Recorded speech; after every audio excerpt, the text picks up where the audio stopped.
오늘 말씀 전할 시간이 많이 없네요. 예.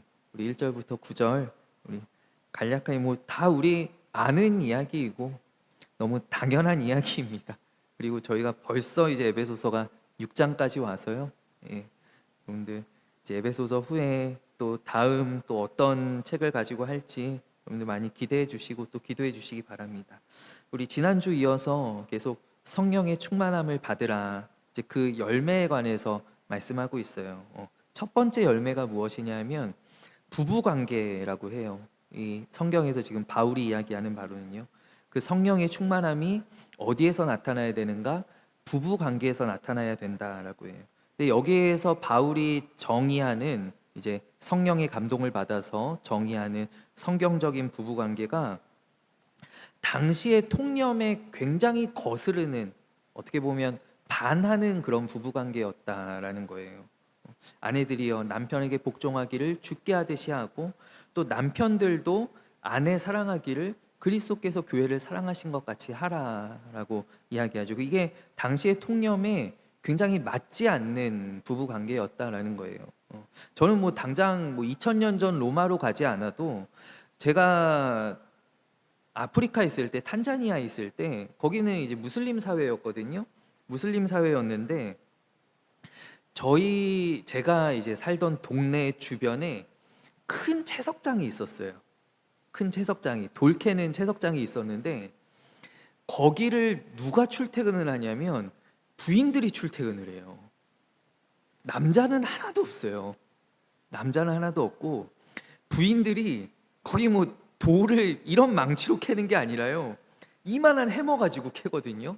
돌 부수는 거예요. 가서 돌 부수는데 그 여인들이 다 해머를 어깨에 짊어지고 가요. 근데 막 이렇게 덩치가 있는 여인들도 아니고 다 가녀린 부인들. 우리 교회 집사님들도 많이 있었어요. 우리 교회 여집사님들이 그 해머를 어깨에 메고 채석장에 출근을 한다니까요. 남편은 뭐예요? 남편은 아무것도 아니에요. 부인들이 가서 다 일하고 몸 쓰는 거 하고 돈 벌어 오고 다 그러는 거예요. 그래서 제가 참 보면서, 야, 하나님 없는 나라가, 기독교 없는 나라는 아직까지 이 지경이구나 라는 거를 제가 거기 가서 참 많이 느꼈거든요.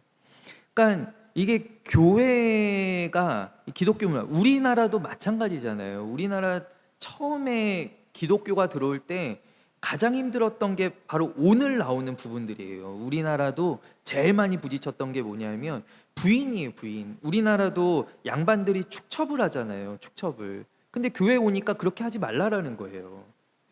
그러면 안 된다라는 것이죠. 죄된다라는 것이.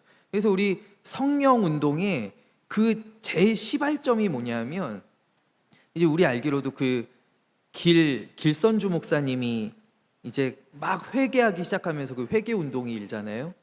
길선주 목사님 회개한 내용이 뭐냐면 자기가 축첩한 거 회개하기 시작했어요.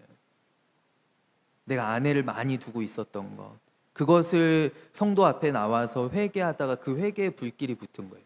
그러니까 우리나라도 요 딱 세 가지 문제예요. 세 가지 문제. 조선에 기독교가 딱 들어왔을 때 부부 사이의 관계 문제, 그리고 자녀들도 마찬가지예요. 우리 자녀들을 얼마나 내 소유물처럼 취급하면서 얼마나 자녀들을 막 대합니까? 막 학대합니까?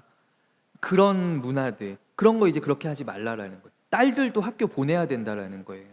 아들들 일만 시키지 말고 교육시키고 훌륭한 사람으로 만들어야 되는, 길러야 된다는 거예요. 그러니까 자녀가 어떤 정말 우리 집에 준 노동력처럼 그렇게 부려먹는 게 아니라, 소 여물 주고 밭에 나가서 곡식 베고 이런 게 아니라 교육시키고 온전한 사람으로 만들어줘야 된다는 게 기독교가 우리나라 와서 가르쳐 준 거예요. 그리고 마지막으로 종과 상전도 마찬가지죠. 오늘 이제 이 세 가지가 사실 5장과 6장에 걸쳐 나오는 성령의 열매들이거든요. 종과 상전도 마찬가지. 그 당시에 우리나라 조선이 굉장한 신분제 사회였는데, 근데 교회가 와서 무엇입니까? 교회 가서 예배당이 있는데 양반이 여기 앉아서 예배드리는데 뒤에 그 종도 같이 와서 예배드리는 거예요. 머슴도 같이 와서 예배드리는 거예요. 이거를 따로 구분하지 않았잖아요. 같이 와서 예배드릴 수 있게 하고. 결국 나중에 어떤 일들이 일어납니까? 저 금산교회에서는 그 종으로 있던 마부가 먼저 장로가 되고 막 목사가 되고, 그래서 제가 지금 이름이 잘 기억이 안 나요. 이 목사님, 제가 성만 기억이 나요. 그래서 이 목사님이 우리는 장로교총회 우리 교단이에요. 우리 장로교총회 총회장 되셔서 얼마나 많은 일들을 했는데 그게 조덕삼 장로님 마부였거든요. 조덕삼 장로님 마부였는데, 근데 조덕삼 장로님이 먼저 장로 되게 하고 또 신학교 보내서 목사 한 수 받게 하고, 우리 교회 담임 목사로 청빙해가지고 평생을 자기 마부였던 목사님을 섬기는 거예요. 그러니까 그런 일들이 우리나라도 기독교가 들어왔을 때 가장 먼저 일어나게 된 일들이었다라는 거예요. 근데 그게 오늘 말씀 가운데 있는 저 5장에서 이어지는 아내와 남편, 자녀와 부모, 그리고 종과 상전이라는 거예요. 이 관계를 다시 다 새롭게 정립하는 것이 교회가 들어와서 한 일이다라는 것이죠. 그래서 오늘 이제 어떤 것이냐면, 오늘은 부모와 자녀의 이야기입니다. 부모와 자녀의 이야기. 당시의 로마 제국은 굉장히 어떤 무정한 잔인함이 지배하고 있던 그런 제국입니다. 그래서 아이가 태어났을 때요, 원치 않는 아이가 태어나면 그냥 버립니다. 그리고 아이가 조금 기형이거나 아니면 장애가 있어요, 아니면은 너무 약해요, 눈을 잘 못 떠요, 이러면은 그 아버지가 보고 있다 이 아이를 죽입니다. 거기에 대해서 어떤 죄책감이 이런 게 있는 게 아니라 그게 아버지의 권리로 보장된 것이었어요. 아버지에게 그런 권리가 있었어요. 그래서 신생아가 태어났을 때 장애가 있다 그러면 죽이는 거예요. 아빠가 그렇게 하는 것이죠. 그리고 대부분이 아이를 어떤 당시에 굉장히 어떤 타락하고 문란한 그런 문화들이 있었기 때문에 아이가 있으면 이 아이는 뭐 예를 들면 우리 이혼을 방해하는 어떤 장애물, 어떤 나의 어떤 자유로운 그런 방종한 생활에 좀 거슬리는 것, 이런 것들로 이제 아이들을 취급을 했다는 것이죠. 그러니까 예수님께서 당대에 오셔서 하셨던 그런 말씀들, 그런 행동들이 당대에 큰 충격을 주었던 것들이, 그 중에 하나가 무엇이냐면 어린아이들 내게 오는 걸 금하지 말아라. 어린아이들이 막 어른들인데 막 간다? 그러면은 어른들이 막 제지하고 막 이러죠. 제자들도 막 막습니다. 근데 예수님 말씀하세요. 금하지 말고 어린아이들 다 내게 오게 해라. 그리고 또 예수님 말씀하시죠. 누구든지 천국에서 이 어린아이와 같은 자가 가장 큰 자니라 라고 예수님 말씀하셔요. 그러니까 이 예수님의 이 말씀이 뭐 오늘의 어떤 문화와 오늘날 우리 사회, 특별히 우리 지금 자유민주주의 우리 대한민국에서 들으면 그냥 고개가 끄덕끄덕 거려지는 말씀이지만은 당대 사회에서는 얼마나 이게 반향이 심했을까 하는 거를 우리가 생각을 해봐야 돼요. 굉장히 파격적인 말씀이었다라는 것이죠. 그러한 어떤 이 사회 분위기 가운데에서 오늘 성경이 말씀합니다. 성경의 말씀에 귀를 기울여 보십시오. 자녀들에게 부모에게 순종하라라고 합니다. 근데 이 순종이라는 단어를 살펴볼 때 앞에 아내와 남편 할 때는 아내들이여 남편에게 복종하십시오라고 얘기합니다. 그리고 자녀와 부모의 관계에서는 자녀들이여 너희 부모에게 순종하라라고 말씀하죠. 두 개가 다른 단어입니다. 원어적으로도 다릅니다. 복종과 순종 중에 뭐가 더 센 단어일까요? 복종인 것 같죠? 왜냐하면 저도 그런 줄 알았거든요. 저도 그런 줄 알았어요. 그래서 이게 사실 목사님들이 이 앞에 설교할 때 굉장히 꺼려하는 게 뭐냐면은 이 아내들이 남편에게 순종하라 하셨으면 좀 괜찮은데 복종이라고 이게 번역이 되어 있으니까 뭔가 더 센 것처럼 느껴지는 거예요. 뭔가 진짜 이렇게 종처럼 바짝 엎드려야, 이게 엎드릴 복자잖아요. 바짝 엎드려야 되고 약간 이런 것처럼 느껴져서 왜 부인들한테 이렇게 세게 말씀하시지? 약간 이런 생각이 들거든요, 저도. 근데 아니래요. 순종이 훨씬 더 뉘앙스가 센 단어입니다. 순종이. 복종은 이제 우리말로 이제 번역할 때 번역이 복종이라는, 이건 서브미션이라는 단어인데, 서브미션은 그냥 우리 격투기 할 때도 그냥 이렇게 아래 넘어뜨리면 그 서브미션 기술이라 그러거든요. 이렇게 바닥에서 이제 막 구르고 하는 거. 근데 그거는 뭐냐면은 이 복종이라고 하는 건 주고받는 반응이다라는 거예요. 나에게 사랑을 주는 상대에게 내가 자발적으로 숙이는 거예요. 존중해 주는 거예요. 존경해 주는 거예요. 이거를 복종이라고 한대요. 그러니까 근데 우리말은 좀 세죠. 근데 이게 아니라는 거예요. 그래서 부부와의 관계에는 남편이 사랑해 주는 남편에게 내가 자발적으로 내가 헌신하고 섬겨주는 거, 그거를 이제 복종이라고 하는 거예요. 근데 순종은 그렇지 않아요.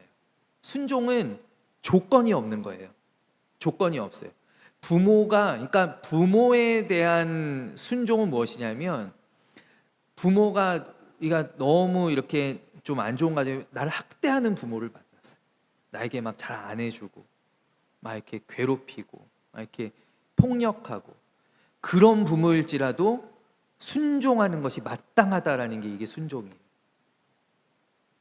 그러니까 이 순종이 훨씬 센 거예요. 근데 우리는 이제 뉘앙스가, 우리가 보통 신앙에서 순종이라는 단어를 많이 쓰잖아요. 우리 하나님께 보통 복종한다라고 안 하고 순종한다라고 하죠. 하나님께 순종한다, 순종한.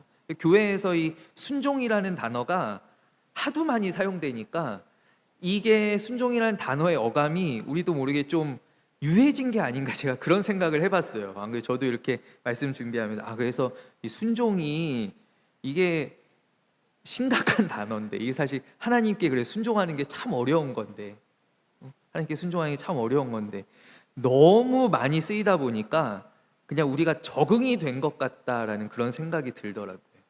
근데 순종이 훨씬 어려운 단어입니다. 그러니까 아내들이여 자유하시기 바랍니다. 성경에 대하여서 이게 하나님 뭐 이렇게 말씀하시지, 이런 생각들 하지 마시기 바랍니다.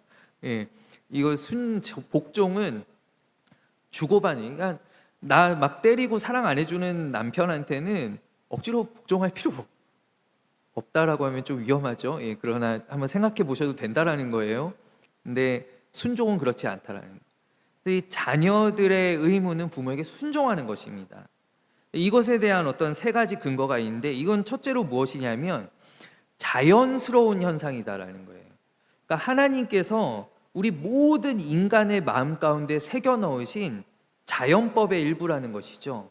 그래서 우리는 당연히 날 때부터 부모의 보살핌을 받고 자라나면 그 부모에 대한 공경하는 마음이 자연적으로 생긴다라는 거예요. 그래서 이 부모님께 순종하라라는 거, 부모님을 공경하라라고 하는 명령은, 그러니까 무엇을 보면 알 수 있냐면 이거는 기독교 문화에만 국한된 명령이 아니라는 것이죠. 성경에 보면 이제 많은 명령들이 기독교 문화에서만 통용되는 명령들이 있습니다. 그러나 이거는 아니에요. 이거는 우리나라가 서양보다 훨씬 효에 대해서 엄격하잖아요. 우리나라 유교 문화권인데 유교가 효에 대해서 훨씬 더 강조합니다. 다른 문화권도 다 마찬가지입니다. 부모에 대하여서 부모에게 막대해라, 나중에 크면 다 갚아주어라, 뭐 이렇게 가르치는 문화권, 종교는 하나도 없습니다. 이거는 너무나 자연스럽게 우리에게 새겨진, 그러니까 모든 사회의 표준이다라는 거예요. 하나님께서 우리의 마음에 날 때부터 새겨주신 것이다라는 것이죠.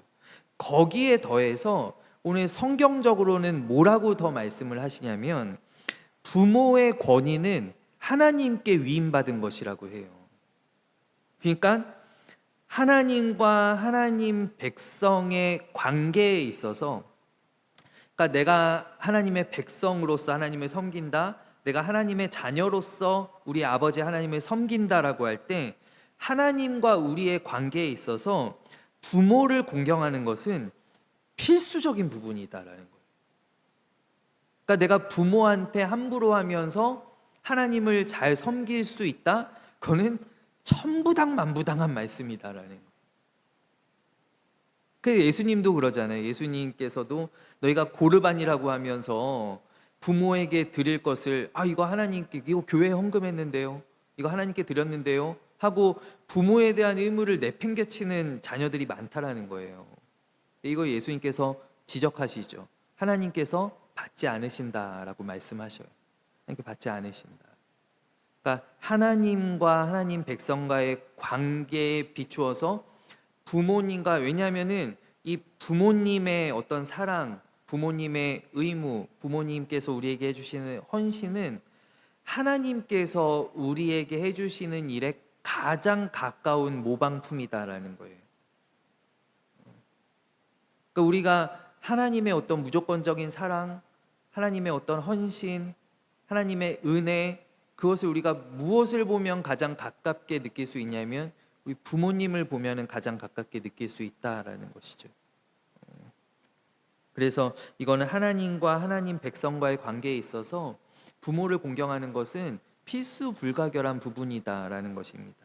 그리고 마지막으로 이것은 약속이 있는 첫 계명이다. 어떤 약속인가요? 너희가 이 땅에서 번성하고 장수하리라라고 하는 약속입니다.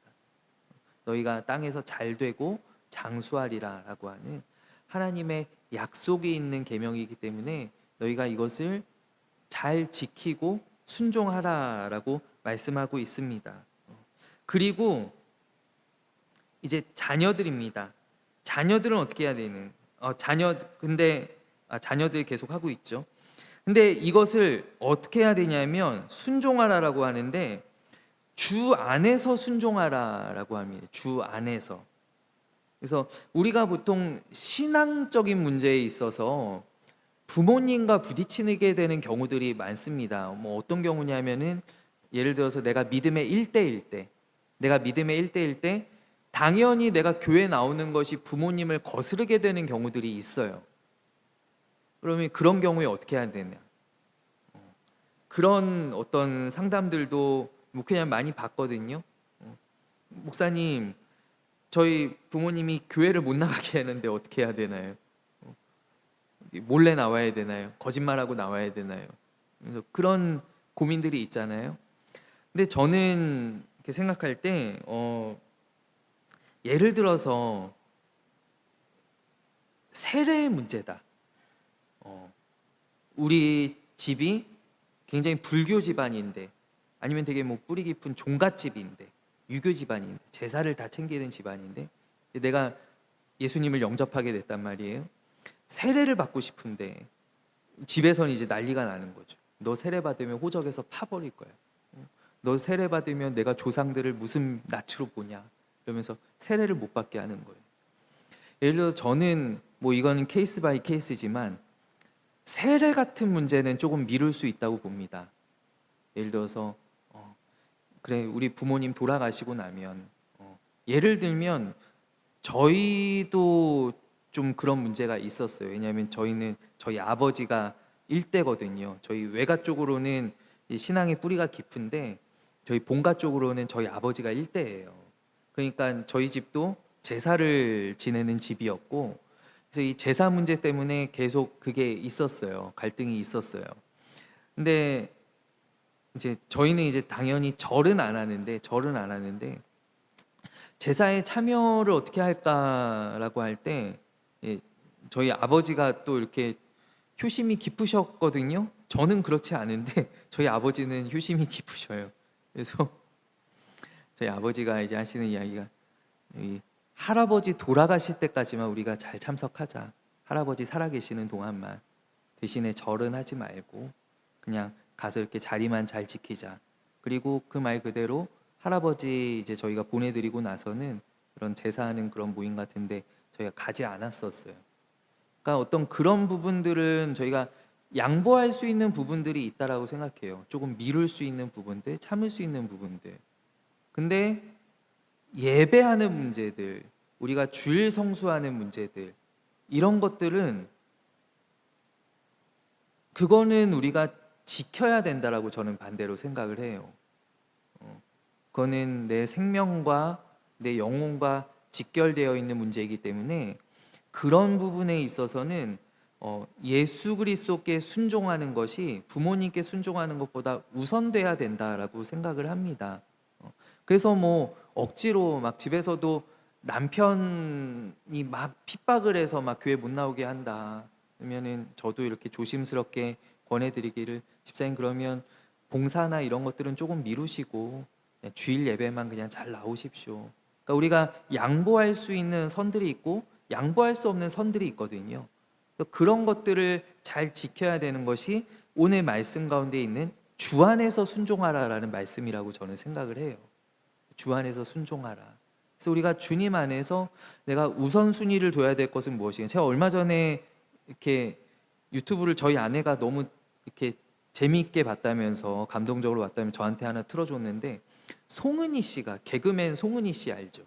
우리 유재석 씨 절친인 송은이 씨가 교회를 열심히 다니더라고요. 교회를 열심히 다니는데 이제 그 간증을 이제 하는데, 어머니가 뭐 독실하나 하여튼 무속 종교 쪽이래요. 거기는 불교도 아니고 약간 무속 쪽이에요. 그래서 자기 방에 있으면 뭐 책갈피마다 뭐 서랍마다 부적이 들어 있다는 거예요. 부적이 다 들어있고. 그러는데 자기가 어느 날 갑자기 교회에 가게 돼서 하나님이 믿어지고 교회를 다니게 됐어요. 교회를 다니게 됐는데, 그러니까 이제 부모님하고 이제 갈등이 일어난 것이죠. 몰래 몰래 다니다가, 그래서 몰래 몰래 다녔대요. 몰래 몰래 다니다가 어느 날 부모 이제 어머니께 말씀을 드렸더니 어머니가 이제 펄펄 뛰면서 이제 난리가 나가지고 주일마다 가두는 거예요. 자기를 집 밖에 못 나가게, 집 밖에 못 나가게 가두는 거예요. 그래서 자기가 딴 거는 다 양보하는데 뭐 내가 세례 안 받고 뭐 이런 거, 그래서 부모님 어머니하고도 이렇게 신앙적으로 부딪히지 않기를 바라는데 교회 못 나가게 하는 것만큼은 자기가 견딜 수가 없어서, 그래서 아침마다 오늘 촬영 있어 이러고, 촬영 있어 이러고 속이고 나와서 교회를 몇 년을 나갔었대요. 교회를 몇 년을. 근데 촬영 있어 하는데, 야 너 촬영했다면서 방송에는 언제 나오니? TV에는 자기가 안 나오는데 맨날 촬영 있다고 촬영 있다고 이러고 주일마다 속이고 나오는 거예요. 나중에 엄마도 다 알죠. 엄마 그거 모르겠어요. 엄마 다 알면서 속아주는 거죠. 그러면서 이제 나중에 엄마도 이제 교회 나오시게 됐다고, 지금은 새벽마다 막 3시간씩 기도하는 그런 엄마가 됐다고 그런 간증하시는데, 그러니까 거기서도 물러설 수 없는 부분들이 반드시 있다라는 것이죠. 그래서 그런 것을 이제 분별할 때 오늘 말씀이 주 안에서 순종하라라는 것입니다. 그리고 부모는 어떻게 해야 되느냐? 부모는 자녀를 노엽게 하지 말라. 저는 저희 애들을 참 열받게 많이 하는데 제가 많이 반성을 했습니다. 교훈과 훈계로 양육하라. 이건 무엇이냐면, 부모의 당시의 부모라고 하는 것은 가정에서만큼은 절대 권력자입니다. 황제보다 더합니다. 그렇지 않겠습니까? 근데 그 권력을 내려놓으라는 말씀입니다. 자녀를 소유하는 것이 아니라, 내 소유물로 보는 것이 아니라 청지기로서 대신 돌보라라고 하시는 하나님의 명령이다라는 거예요. 오늘 여기까지만 하겠습니다. 종과 상전은 제가 다음 주에 조금 이어서 제가 하도록 할게요. 다음 주, 다다음 주 8월 안에 끝날 것 같아요, 여러분. 끝나면은 한번 저희가 여기 뭐 애찬식이라도 할까요? 간식 사와서 제가 책거리도 한번 하고, 예, 한 주 좀 쉬고, 영화 볼까요? 우리 뭐 영화도 보고 이러면서 한 주 좀 쉬고 그 다음 좀 숨 고르고 다음 강의 또 하면 좋겠습니다. 네. 오늘 제가 기도하고 우리 축도하고 마치도록 그렇게 하겠습니다.